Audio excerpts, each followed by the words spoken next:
সখীপুরের যে একটি গুরুত্বপূর্ণ সমস্যা রয়েছে আটিয়া বন অধ্যাদেশ, সেইটা আমরা নির্মূল করার জন্য বা সেটা সমাধান করার জন্য প্রয়াস চালাবো। এছাড়া আমি সবচেয়ে বেশি গুরুত্ব দিব হচ্ছে মাদকমুক্ত বাসাইল সখীপুর গড়ে তোলা, পাশাপাশি আত্মকর্মসংস্থানের জন্য কারিগরি শিক্ষা এবং শিক্ষক ছাত্রছাত্রীদেরকে গুণগত শিক্ষার মাধ্যমে যেন একটা সুন্দর পরিবেশ বিনির্মাণ করতে পারি। আমি 2টি উপজেলার পথে প্রান্তরে চায়ের স্টলে বিভিন্ন যেখানে লোকসমাগম ঘটে আমার নির্বাচনী কর্মকাণ্ড বা ইশতেহার নিয়ে আমি যাচ্ছি।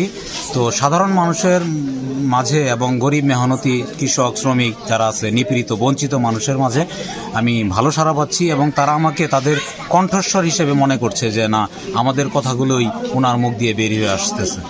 খুব ভালো সাড়া পাচ্ছি আমি। পরাজয় নির্বাচনে অংশগ্রহণ করব। এখানে অনেকগুলো প্রার্থী আছে, তারা তাদের নির্বাচনী যে ম্যানিফেস্টো নিয়ে জনগণের কাছে যাবে। জনগণ যাকে মনে করবে তার এই আসনের যোগ্য ব্যক্তি হিসেবে তাকে নির্বাচিত করবে। তো আমি মনে করি যে আমি যদি সঠিকভাবে আমার নির্বাচনী প্রচারণা জনগণের মাঝে গিয়ে করতে পারি তো আমি অত্যন্ত আশাবাদী যে আমি এই আসন থেকে বিপুল ভোটে বিজয়ী হব। চাই যে সকলের অংশগ্রহণে একটি অন্তর্ভুক্তিমূলক এবং সুষ্ঠু নির্বাচন হোক। আমরা এখানে ভালো নেতৃত্ব ফিরে পাই। এখানে যদি প্রার্থী আরও বেশি হয়, এখান থেকে নেতৃত্বের বিকাশ ঘটবে। আমি কোনো প্রার্থীকেই কম গুরুত্ব দিচ্ছি না। আমি সব কয়টি প্রার্থীকেই মনে করতেছি যে তারা প্রত্যেকেই বিজয়ী হওয়ার মতো যোগ্য প্রার্থী।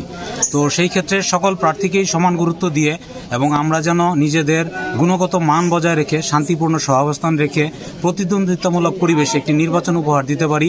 জনগণের জন্য আমরা কণ্ঠস্বর হিসেবে আমরা যেই নির্বাচিত হোক, নির্বাচনের পরে একে অপরের কাঁধে কাঁধ মিলিয়ে উন্নয়ন প্রক্রিয়াগুলো সম্পন্ন করব।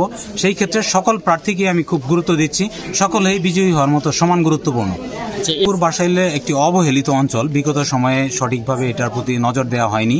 সখীপুরের যে একটি গুরুত্বপূর্ণ সমস্যা রয়েছে আটিয়া বন অধ্যাদেশ, সেইটা আমরা নির্মূল করার জন্য বা সেটা সমাধান করার জন্য প্রয়াস চালাবো।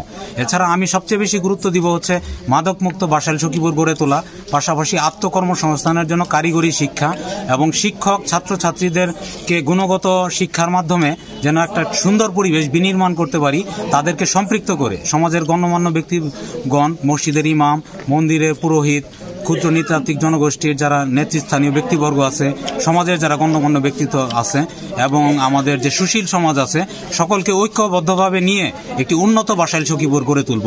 কর্মসংস্থান এবং মাদকমুক্ত সমাজ গড়াটাই হবে আমার অগ্রাধিকার।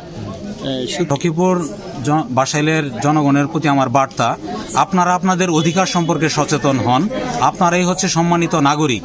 আপনারা যে অধিকারগুলো আপনারা বাস্তবায়ন চান, আপনারা সেই প্রার্থীদেরকে সেই বিষয়গুলো বক্তব্য যেন তারা দেয় এবং সেটা বাস্তবায়নে যেন তারা উদ্যোগী হয়, এরকম একটি জবাবদিহিতামূলক ব্যবস্থা তৈরি করেন। সেখানে সুশাসন নিশ্চিত হবে।